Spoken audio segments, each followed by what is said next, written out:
Hello student, आज हम लोग नागरिक शास्त्र कक्षा 12 के बहुविकल्पी प्रश्न के साथ उनके उत्तर भी देखेंगे, जो कि 2024-25 के बोर्ड एग्जाम के लिए बहुत ही इंपॉर्टेंट है और एनसीईआरटी बेस पर आधारित है। तो चलिए पहले प्रश्न को देखते हैं। भारत के किस प्रधानमंत्री ने अमेरिका के साथ असैनिक कार्यों के हितों परमाणु समझौते का सबल समर्थन किया? तो जो है इसका जो सही आंसर कौन सा है, जो है मनमोहन सिंह। आइए इसके बारे में और डिटेल में देखते हैं।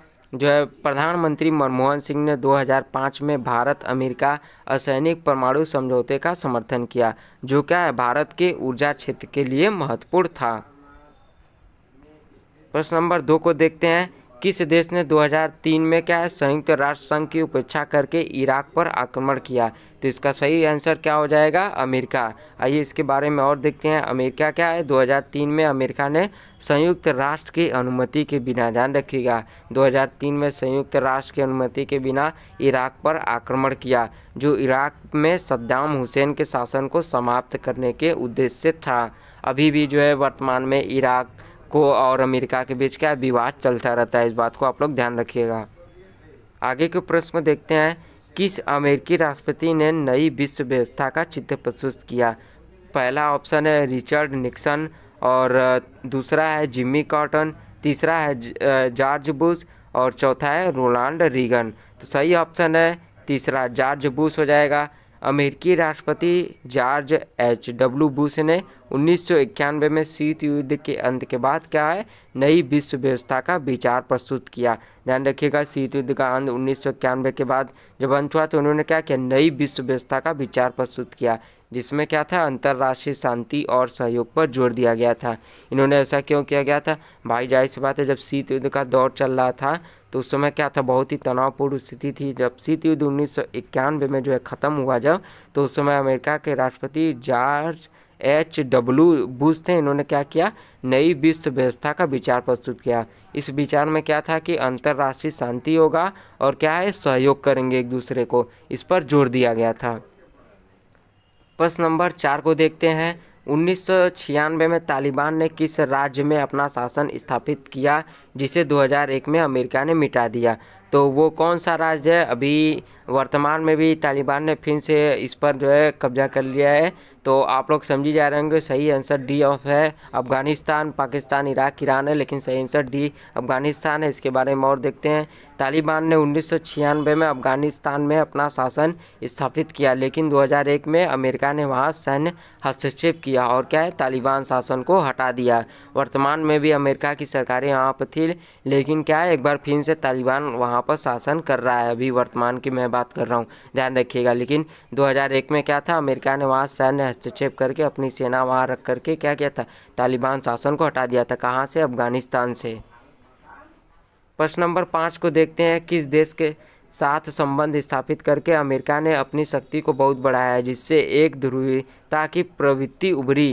ध्यान रखिएगा, एक ध्रुवीयता की प्रवृत्ति ब्रिटेन, जापान, भारत, चीन। तो इसका सही आंसर क्या है, चीन है। जी हाँ, देखिए ये पाठ्यक्रम के अनुसार आपका प्रश्न है, तो इसका राइट आंसर चीन ही है। इसके बारे में देखते हैं। अमेरिका ने 1970 के दशक में चीन के साथ संबंध स्थापित किए, जिसने उनकी वैश्विक शक्ति को बढ़ावा दिया और विश्व में एक ध्रुवीयता की प्रवृत्ति को मजबूत किया। ये देखिए 1970 के दशक की बात हो रही है पहले की। अब के समय वर्तमान में देखेंगे तो क्या है, अमेरिका और चीन में क्या है अब थोड़ा बहुत, या कहें तो बहुत स्तर तक जो है दबाव जो है चल रहा है आपस में। जो है एक दूसरे से कहीं ना कहीं विरोधी जो है कहीं ना कहीं आंतरिक रूप से विरोध कर रहे हैं एक दूसरे का। क्यों? क्योंकि चीन जो है तेज़ी से जो है अर्थव्यवस्था इसकी बढ़ रही है, और भी कहें तो युद्ध के क्षेत्रों में और भी चीज़ों में चीन बहुत तेज़ी से विकास कर रहा है। तो इससे कहीं ना कहीं ये अमेरिका को क्या है, खल रहा है। लेकिन ये बात 1970 के दशक की है, जब चीन के साथ संबंध क्या किए थे, अमेरिका ने स्थापित किए थे, जिसने उसकी वैश्विक शक्ति को बढ़ावा दिया और विश्व में एक ध्रुवीयता की प्रवृत्ति को मजबूत किया था। उस समय की बात है। आगे को प्रश्न को देखते हैं। प्रश्न नंबर 6 हम लोग का, संयुक्त राज्य अमेरिका में कुल कितने राज्य है? तो इसके सही आंसर हो जाएगा बी हम लोग का 50। जो है संयुक्त राज्य अमेरिका में कुल कितने राज्य हैं? संयुक्त राज्य अमेरिका में हम लोग के कुल 50 राज्य हैं। आइए इसके बारे में और देखते हैं। संयुक्त राज्य अमेरिका में कुल कितने राज्य हैं? 50 राज्य, जिसमें क्या है प्रत्येक का अपना शासन है, लेकिन यह संघीय सरकार के क्या है, अधीन होता है। ध्यान रखिएगा इस बात को। संघीय कुल 50 राज्य है, लेकिन ये किसके अधीन है, संघीय शासन सरकार के अधीन होता है।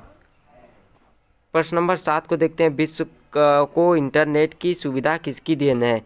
इमेजिन करिए, आप लोग सोच ही सकते होंगे।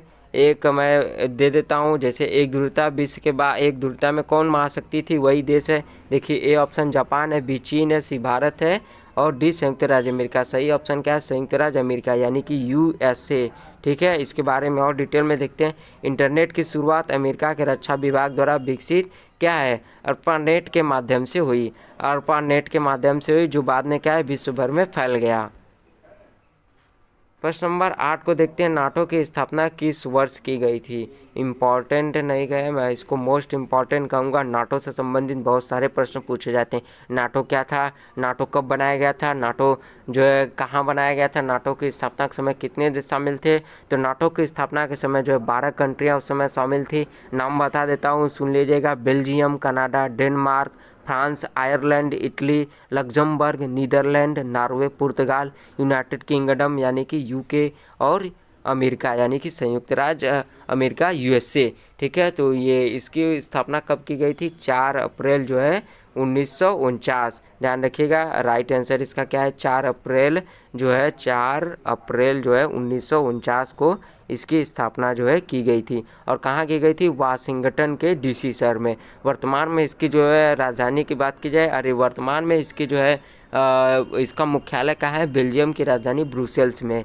देखिए 4 अप्रैल नाटो की स्थापना 4 अप्रैल 1949 को की गई, जो उत्तरी अमेरिका और यूरोप के देशों का क्या है, सैन्य गठबंधन है। ये किसके विरोध में किया गया था, यूएसएसआर में। ये लोग चाह रहे थे कि यूएसएसआर का दबदबा क्या हो, उत्तर यूरोप के देशों और अमेरिका पर न पड़े, इसलिए उन्होंने क्या किया, नाटो की स्थापना की गई थी। इसमें जो है सैन्य गठबंधन जो है और भी चीज़ों का जो है बढ़ावा दिया गया उस समय। प्रश्न नंबर 9 को देखते हैं, अमेरिका के वर्ल्ड ट्रेड सेंटर पर आतंकवादियों का हमला कब हुआ। बहुत ही इंपॉर्टेंट पूछा जाता है। देखिए पहला ऑप्शन है 11 सितंबर 2001, दूसरा है 11 नवंबर 2003, तीसरा है 21 जुलाई 2005 और चौथा है 30 अक्टूबर 2008। तो राइट आंसर क्या है, 11 सितंबर 2001 है। 11 सितंबर 2001 को अल कायदा आतंकवादी संगठन ने क्या किया था, न्यूयॉर्क के वर्ल्ड ट्रेड सेंटर पर हमला किया, जो एक क्या है, ऐतिहासिक आतंकवादी घटना मानी जाती है। आज भी जो है इसका नाम जो है इतिहास में दर्ज है, बहुत बार पूछा जाता है, प्रश्न इम्पॉर्टेंट है।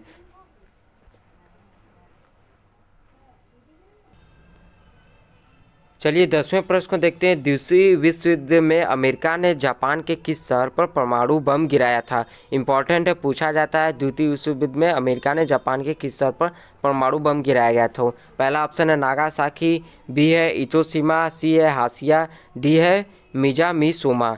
तो इसका जो सही आंसर है नागासाकी है। नागासाकी पर बम कब गिराया गया था, 9 अगस्त जो है 1945 को नागासाकी पर जो है बम गिराया गया था, 1945, जिसका कोड क्या था, फैट मैन था। देखिए अमेरिका ने अगस्त 1945 में जापान के हिरोशिमा और नागासाकी पर परमाणु बम गिराए थे, जिससे क्या द्वितीय विश्व युद्ध समाप्त हुआ। यहाँ पर एक और बात आप लोग ध्यान रखिएगा, हिरोशिमा पर कब गिराया गया था, हिरोशिमा पर जो है 6 अगस्त को गिराया गया था, जिसका कोड क्या था, जो है लिटिल बॉय था। ये भी कब गिराया गया था, 6 अगस्त 1945 को। प्रश्न नंबर 11 को देखते हैं, संयुक्त राज्य अमेरिका में वर्तमान राष्ट्रपति कौन है। तो पहला है जॉर्ज बुश, बी जो है बिल क्लिंटन, दूसरा ऑप्शन सी जो है डोनाल्ड ट्रंप, डी है जोसेफ रोबिनेट जो है रोबिनेट बाइडेन। तो सही आंसर क्या है, डी हो जाएगा, जोसेफ रोबिनेट बाइडेन है। देखिए जो बाइडेन ने वर्तमान में अमेरिका के राष्ट्रपति हैं और उन्होंने 20 जनवरी 2021 को क्या है, पदभार ग्रहण किया। अभी के समय बात करें तो अमेरिका में वर्तमान में 2024 में चुनाव होने वाले हैं। क्वेश्चन नंबर 12 को देखते हैं, परमाणु अप्रसार संधि पर किस देश ने हस्ताक्षर नहीं किया। तो ए ईरान है, बी उत्तरी कोरिया, सी भारत, डी चीन। तो सही ऑप्शन क्या है, भारत है। भारत, आइए देख लेते हैं, भारत ने परमाणु अप्रसार संधि एनपीटी पर हस्ताक्षर नहीं किए हैं, क्योंकि इसका मानना है कि यह संधि क्या है, भेदभावपूर्ण है। प्रश्न नंबर 13 को देखते हैं, भारत ने पोखरण में दूसरा सफल परमाणु परीक्षण कब किया? तो सही आंसर इसका क्या हो जाएगा जो है, आइए देखते हैं। सही आंसर 1998। भारत ने मई 1998 में क्या है, पोखरण में अपने दूसरे सफल परमाणु परीक्षण किए, जिसे क्या है, ऑपरेशन शक्ति के नाम से जाना जाता है।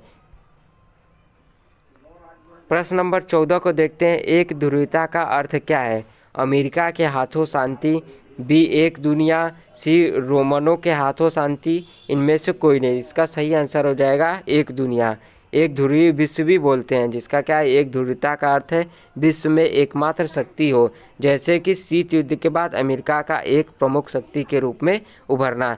देखिए यहाँ पर प्रश्न को समझिएगा थोड़ा, यहाँ पर पूछा जा रहा है एक ध्रुवीयता का अर्थ, न कि ये पूछा जा रहा है कि 1991 में सोवियत संघ के विघटन के बाद कौन सा एक ध्रुवीयता जो है या कौन सी महाशक्ति बची थी, कौन सी महाशक्ति के रूप में देश उभरा था। यहाँ पर अर्थ पूछा जा रहा है, तो अर्थ में अमेरिका के हाथों की शांति नहीं आएगी। इसका सही आंसर क्या हो जाएगा, एक दुनिया हो जाएगा। यानी कि कोई भी ऐसा महाशक्ति या कोई भी ऐसा देश का है जो पूरे विश्व में सबसे पावरफुल हो, वही देखिए वही है एक ध्रुवीयता का अर्थ विश्व में एकमात्र महाशक्ति हो। प्रश्न नंबर 15 को देखते हैं और आखिरी प्रश्न है। आपको वीडियो पसंद आ रहा है तो चैनल को सब्सक्राइब करके वीडियो को लाइक जरूर कर दीजिएगा। निम्न में से किस देश ने खुले द्वार की नीति अपनाई? ए भारत है, बी ब्रिटेन है, सी पाकिस्तान, डी चीन। तो सही आंसर क्या है, चीन है। आज के समय वर्तमान में हम लोग चीन की अर्थव्यवस्था दिख ही रहे हैं। तो चीन ने क्या किया था, 1978 में खुले द्वार की नीति अपनाई और अपने बाजार को वैश्विक व्यापार के लिए खोला, जिससे उसकी अर्थव्यवस्था में तेज़ी से विकास हुआ। अभी भी वर्तमान में चीन की जो है जीडीपी बहुत तेज़ी से बढ़ रही है। यही वजह है कि कहीं ना कहीं अमेरिका को ये खलता है। चलिए आज के लिए बस इतना ही, मिलते हैं नेक्स्ट वीडियो में और प्रश्नों के साथ। अगर आपको वीडियो पसंद आया है तो चैनल को सब्सक्राइब करके इसको शेयर ज़रूर कर दीजिएगा। धन्यवाद।